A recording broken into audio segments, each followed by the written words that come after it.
Dolphin Street supplied the setting of lonely nights, forgetting. And through these moments apart, love came straight through to my heart, and I recall the love that I have found on I could get the ground on Green Dolphin Street.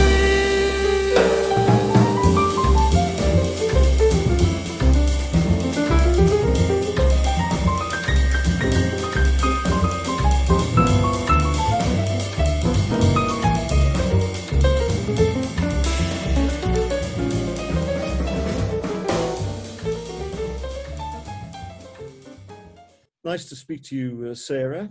I'm very happy to be speaking with you today, and thanks for calling. Yeah. Okay, and how are you coping with life under lockdown? Well, it's funny, kind of,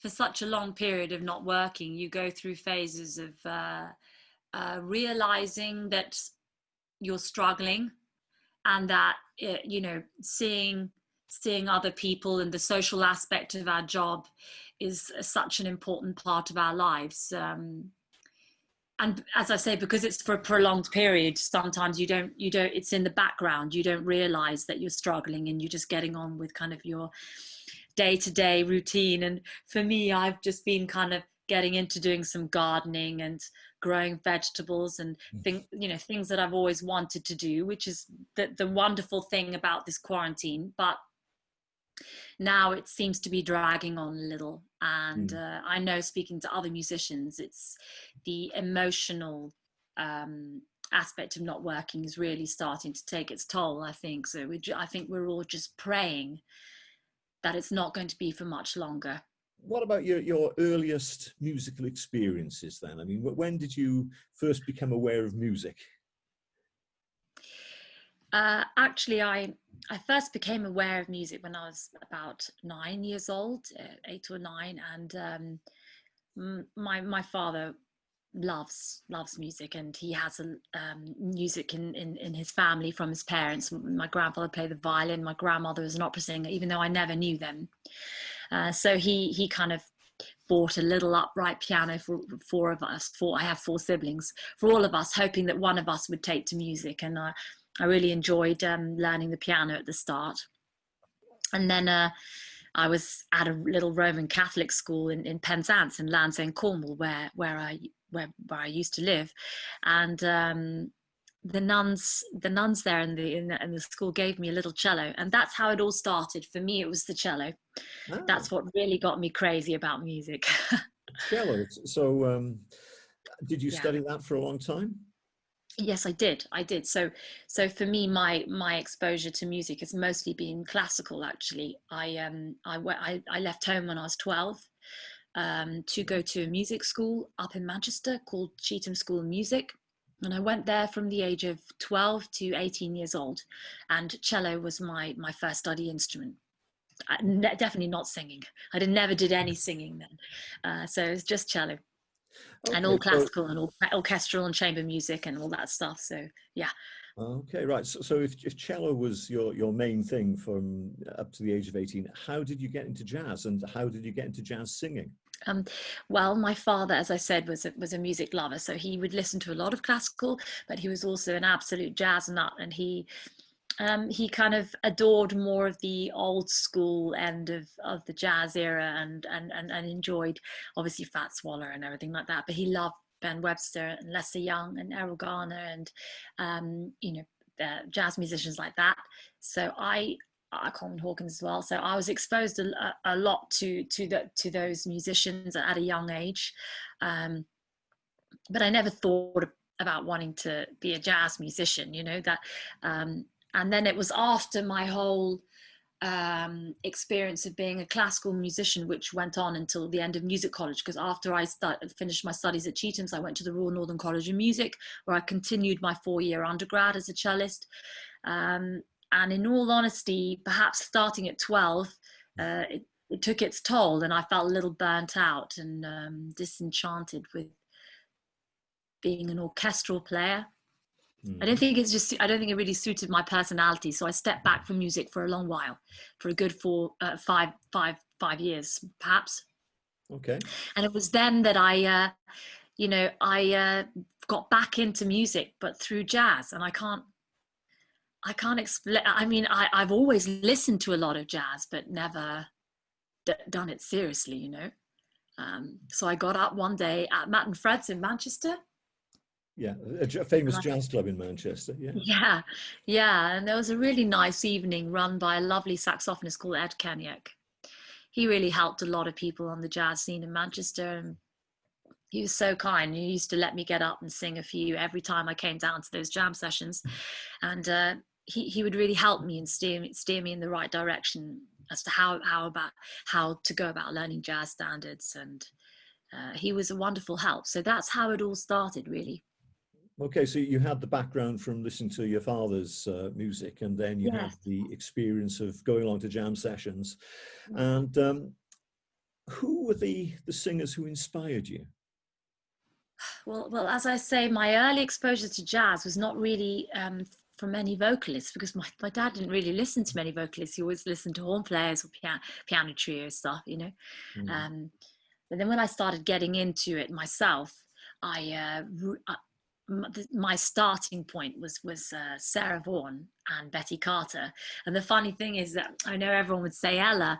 Of course, I've heard lots of Ella, but those two ladies were the leading lights for me. And then I kind of went through the process of discovering Nancy Wilson and Shirley Horn and all these people. But for me, I've always come back to Sarah and Betty. They both have very, very different qualities, but incredibly strong vocalists at leading a band, and being able to extemporize and improvise and use their voice in the most powerful way. For me personally, for my taste. So you wouldn't be copying them necessarily, but you'd be taking inspiration from what they do. I think all of us vocalists at some points in time have copied our heroes, because we need a starting point. But I think it's a really grave mistake to try and copy any of those ladies, because there's only one Sarah Vaughan and one Betty Carter. And it's really obvious when you try to imitate those singers, and you can only get so far doing that. But I think but obviously it takes time. As you say, you have to have a starting point. You need to find your feet. And the only way you can do it is by exposing yourself to those legendary records and taking the best from it, you know. Are there any people around today who you think would be giving you some kind of inspiration? Okay, I'll admit I haven't listened to a lot of modern jazz singers, but that's partly because I started singing in 2010, so it's not that long ago. It's 10 years, and in those 10 years there's a hell of a lot of records that one needs to expose himself to in order to understand this art form. So for me, I'm still in the process of doing that. What would you say would be one track that would inspire you? I think Betty Carter, Spring Can Really Hang You Up the Most. Spring Can Really Hang You Up the Most. Okay. That is a lesson within itself, listening to that. Her harmonic choices on the melody, the way she extemporizes on that melody, how she has you in the palm of her hands for the full 7 minutes, and they only play it through once. That's how slow the tempo is. That rendition is unbelievable. It's without the verse as well. Spring this year has got me feeling like a horse that never left the post.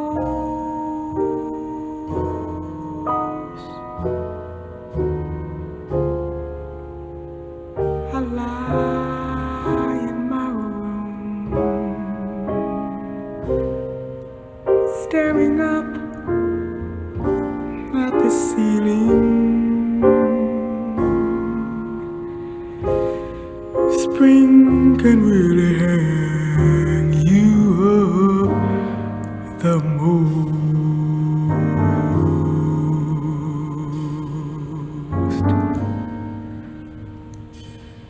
Morning's kiss wakes trees and flowers into them. I'd like to drink a toast.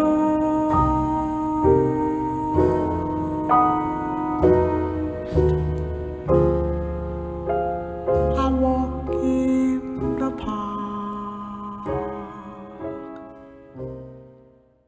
What is your normal way of working? I mean, a quartet, I think, is probably the usual thing, singer with piano, bass and drums. So is that your preferred way of working? Yes. Yeah. Yes, definitely. I prefer working with just piano, bass and drums because I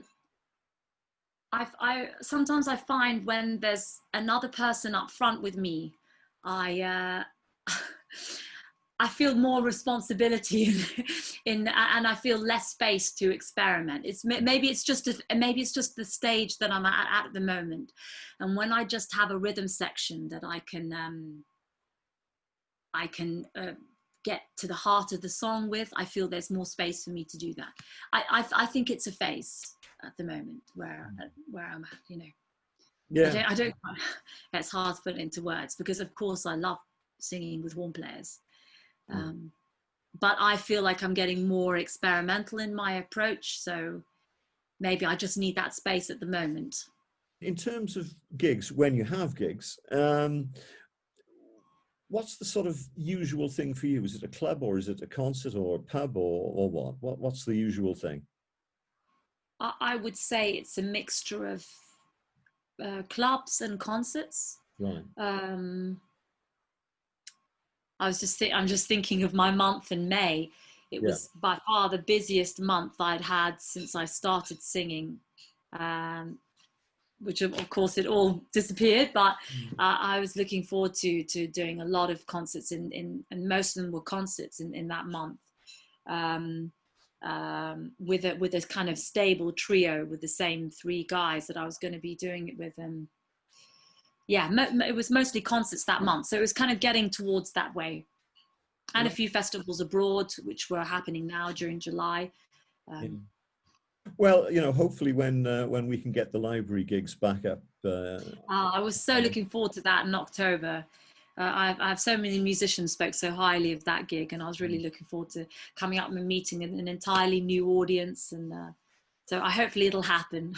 I'm sure it will. I mean, it's been very successful in terms of getting people who aren't necessarily jazz fans to come out and say, "Oh, there's something on the library. Let's go along." And that's wonderful. Yeah. Because I think for audience members that are not used to singing and not used to listening to jazz, if they can be exposed to it for the first time in a live situation, I think it's a winner, because when you see the way people react and improvise, and when you see it in the flesh, it has so much more impact than any other music, I think. So if you can get non-jazz members to come along and see live jazz, then you're winning. In places like Worksop, which is one of the venues, it's a bit of a social hub as well. And I think the audiences we had at Worksop were fairly small to start with, but they've grown gradually, and people have, you know, put the word around, word of mouth. Oh, there's a good thing happening at Worksop Library. So, oh yeah, let's go along and check it out. What you said there is another important reason for live music. It's the social situations that it can create, and it's a joyful occasion where people come together and see live music. And it's a really important point that you've pointed out there, that how this audience have grown, because they look forward to coming and seeing this art form, but also the bits in between, you know, seeing other people and like-minded people, you know. It's wonderful. Miss and it. It's also good for them to interact with the musicians, and you know, after the gig, people will be around chatting for quite a while. Yeah, that's so good. That's so great. When it comes to material for you to sing, how do you go about choosing a song? Well, that's progressively changed over time. You know, for me, it wasn't that long ago that I would concentrate on a composer and learn a lot of songs that belong to, say, Cole Porter or George Gershwin, etc. And my intention to really have a vast knowledge of the Great American Songbook was kind of very high up on my priority of things. But as time's gone on, I feel more and more passionate about finding songs that I'm able to do arrangements on myself. Mm-hmm. Arrangements that I feel reflect the way I'm singing now. So I recently posted up a version of All of You, Cole Porter, which, I mean, it's unrecognizable to how one would traditionally perform this song. But it was something that I heard in my mind that I could take to a place that I want it to sound like. So it's starting to get that way. And in addition, with standards that I feel I can put myself into, I'm starting to write a bit of original music with it. I don't feel this this desire to have everything I perform to be original material. I feel I'd like to still perform traditional material, but in my own way, and that's becoming increasingly more important for me. Mm. I think that's normal for any vocalist. The more you start to understand and find your own voice, the more you need to make the music fit around your voice. So I think that's the process I'm going through now. So you're writing your own material? Yes. Increasingly so, yeah. I've started to try and widen my my knowledge of hard bop, because a lot of those hard bop musicians, they were the greatest arrangers. I mean, I know they compose a lot of their own stuff, but when you hear them do a jazz standard, they use all these great little devices, and in their own compositions, you know, like vamps here and there, and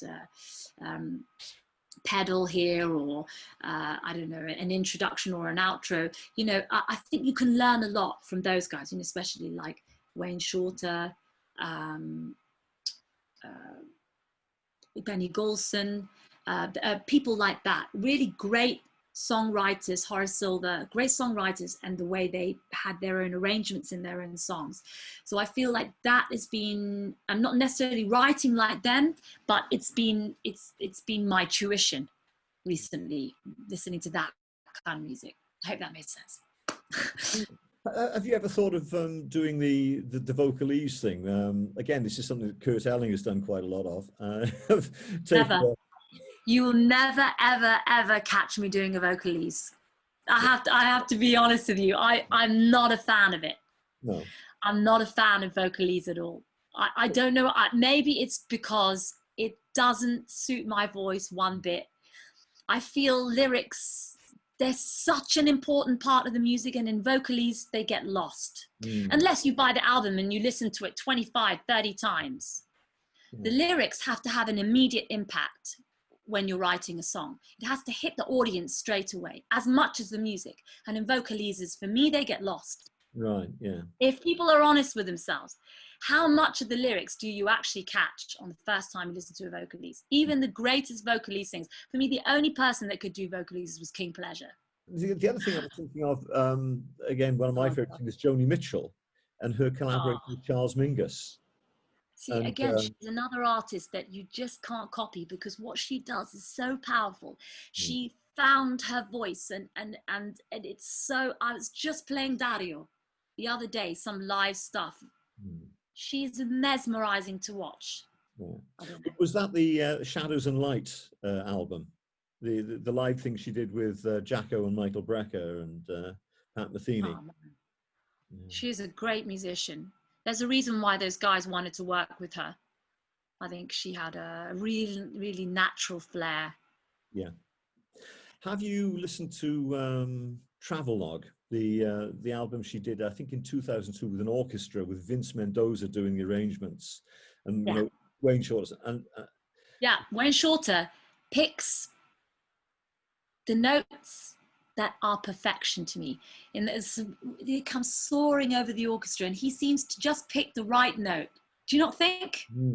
Yeah. Wayne Shorter's, I mean, that's a reflection of a really great musician in a situation like that, where he just needs to play really simple lines over the orchestra, but the notes he chooses are perfection. Yeah. I love that. She does in A Case of You and Both Sides Now, as well as You've Changed, doesn't she? Yeah. Great album, beautiful. I think a lot of the things with the lyrics, as you're saying about having to hit you straight away, there's a lot of storytelling, isn't there? Oh, yeah. Again, thinking back to some of Joni's songs, there's some fantastic stories being told. I could recite some of those lyrics now. They're etched, indelibly etched in my mind as a teenager. I'll never forget the first time I listened to Blue. It was a girl at Chet's that Cheatham's. She lent me the CD. Emma Troe, she's a really great singer, and she lent me the CD. And I remember by the second time listening to it, I had that story, those lyrics in my head. And that's what I mean by the power of lyrics and melody together. And that's what I find difficult with vocalese, is that those lyrics have been forced into an improvisation. It hasn't been composed with a melody. They've been forced, and that's what can make it very difficult. And that's why it's really hard. Only a few people can achieve that. Personally, I don't think I can achieve an emotional delivery doing that. So I guess it's down to the individual. You have done something for us, especially for the libraries, haven't you? You've done a little video of a song. Yeah. So perhaps we can conclude this interview with you introducing the song that you've done especially for the Inspire Jazz Live at the Libraries gigs.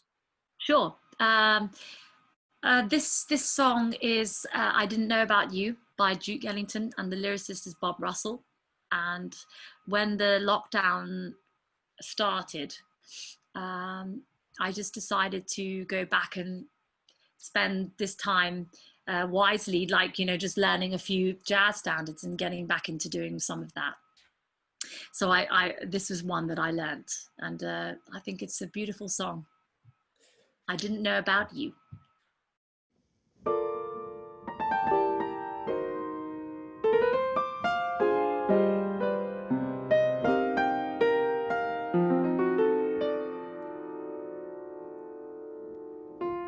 If they would ask me, I would say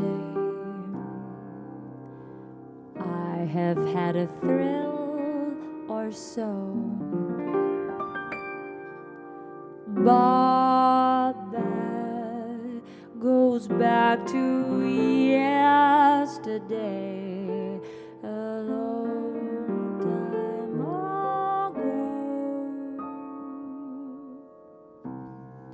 I've been around in my own little crowd, the usual laughs, not often but loud, and in a world that I knew I didn't know about you.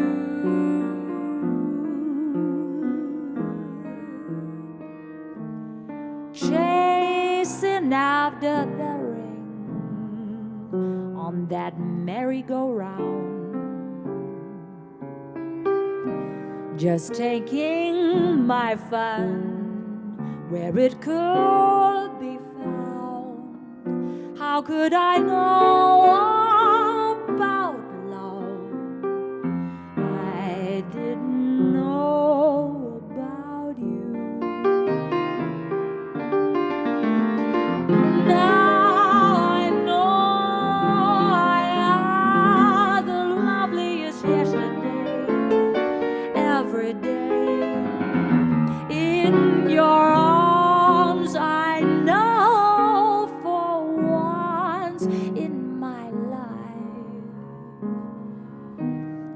I'm living. Had a good time every time I went out. Romance was a thing I kidded about. How could I know about love? I didn't know about you.